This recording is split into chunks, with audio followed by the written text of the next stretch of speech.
স্বপ্না ভট্টাচার্যর রচনা এক গৃহবধূর ডায়েরি থেকে শুনে নি পাপড়ি রয়চৌধুরীর কণ্ঠে।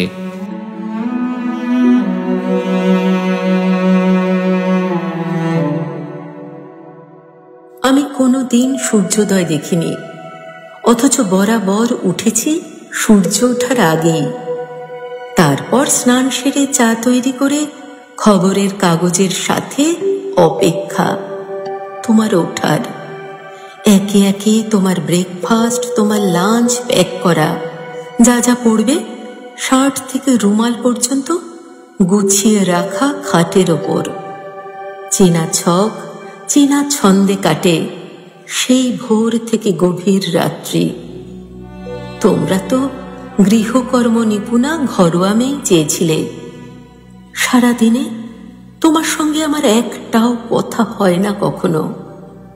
তোমার সময় দখল করে রাখে খবরের কাগজ, ল্যাপটপ, মুঠোফোন। আমি অপেক্ষামান সবার শেষে, যে অপেক্ষা কখনো ফুরোয় না। তোমার জগতে আমি কোথাও নেই। আমার জগৎ শুধু তুমিময়।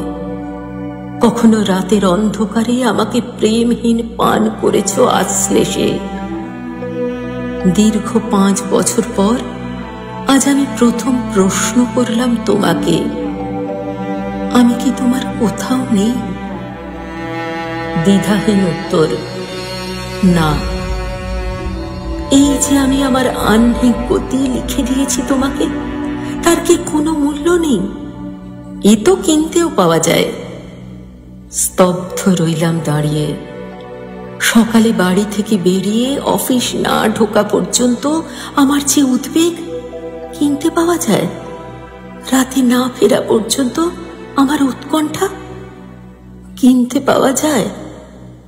রান্না ভালো না হলে তোমার খাওয়া হয় না ঠিক মতো, অপরাধ বোধ, কিনতে পাওয়া যায়?